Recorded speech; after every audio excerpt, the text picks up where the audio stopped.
The Real Estate Insider, going inside the world of real estate to educate and demystify the home buying process. The first and last lesson before you start your home buying journey is do your homework. Hello and welcome to the Real Estate Insider. My name is Denise Connor and I'm a real estate agent in the greater Nashville area and host of today's show. In this segment, we'll be focusing on the financial aspect of the home buying process. We hope that after viewing our program, you will have a better understanding of how the financial process takes place and that we answer some of your questions. Once you have selected your real estate professional, we will go over the details of what you are looking for in a home and sign the confirmation of agency agreement. These explain the duties of the agent and explain the relationship the agent has with the client. The next step in the process will be meeting with a loan specialist and getting a pre-qualifying letter to find out just how much home you can qualify for. With me today is Tim Davis, a loan consultant, and David Weber, a chief marketing officer for a title company.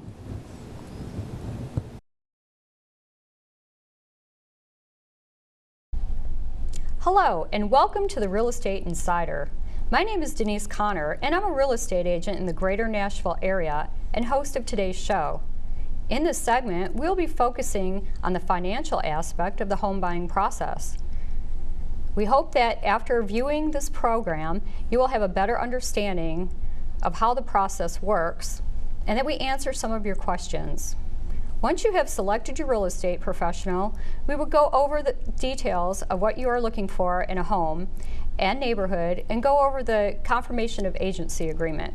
The next step in the process, we will be meeting with a lender and getting a pre-qualifying letter to find out just how much home you can qualify for.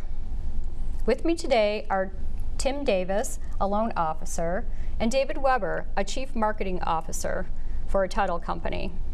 Let me start with Tim, our lender consultant. That's right. Good to be here today.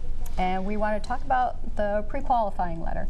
Sure, absolutely. So when you're a client and you talk with a lender, they're going to get some information from you either by telephone or in person, or maybe even have gone to their website and applied online.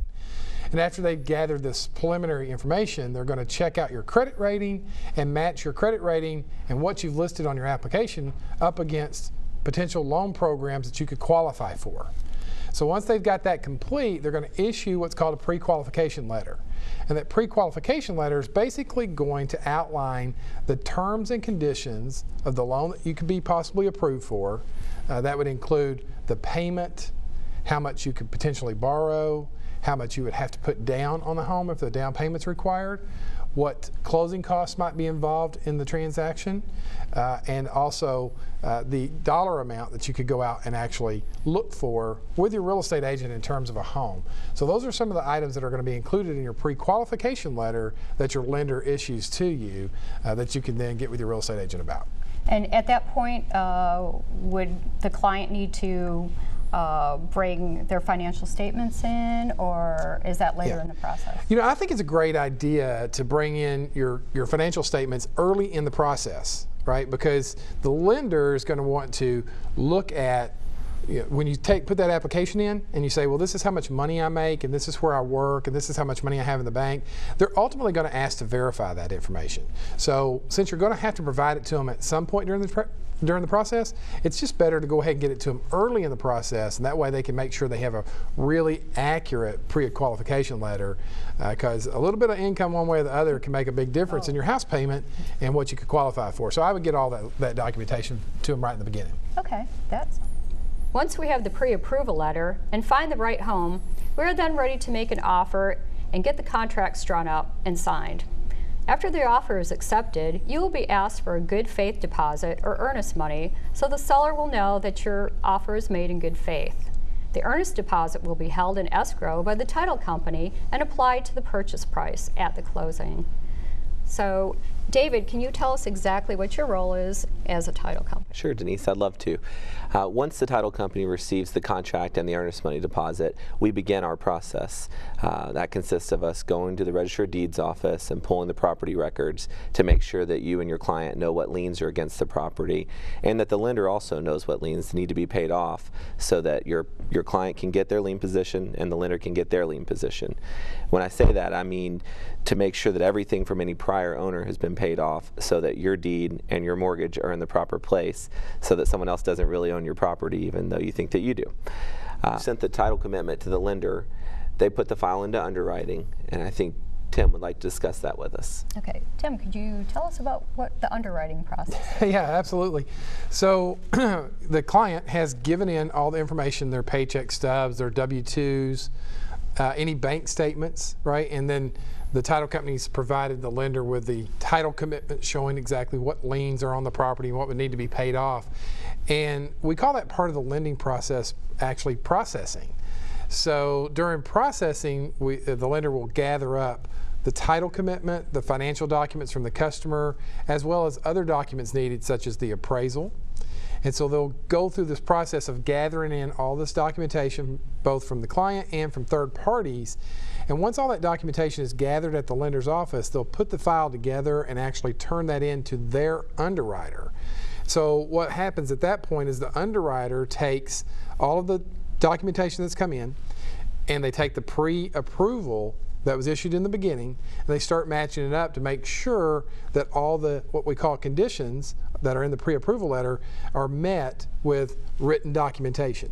So if they find any discrepancies in that or anything that they might need additional explanations on, they can end up asking the client to provide them some more documentations to support the loan approval. But that's the process that really is taking place prior to the closing. And at that point, you would just send whatever my clients need. You could always just call me, and then get a hold of my clients and yeah, sure, absolutely. keep it Yeah, running smoothly. Yeah, I think the lender really is the hub that connects, you know, all the communication back to the real estate agent and to the title company, as well as to the client. And they're keeping everything sort of together in this communication connection hub. Oh yeah, if you will. And at this point, we all work very closely together. Yeah, certainly. And the clients don't. Sometimes they'll think, well, do I have to keep up with all this? And do I have to call the title company? And do I have to call this person? And that's actually not the case. The lender will actually be the central hub of communication between everybody in the transaction, the customer, the real estate agent, and the closing attorney or title company. And David, what is your role in this part of it? Sure. Well, after the file goes through underwriting with the lender, they send a closing package and closing instructions to my office.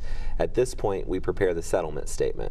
The settlement statement breaks down all of the fees for the transaction on a buyer side and a seller side, and shows where all the money is going to go. Once we've completed that, we send it back to the lender for approval. Once they've approved it, we send it to each of the agents. The agents then share it with their client and make sure that everyone knows how much money they're getting back or how much money they're bringing and all the details associated with that.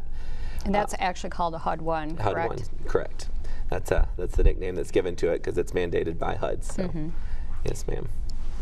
And at this point, what is the lenders doing at this point? Right. So, like David said, the lender sent what we call a closing package of all the paperwork that needs to be signed at the closing attorney's office. And so the lender at this point is making sure and waiting to hear back from the closing agent that everything has been signed and any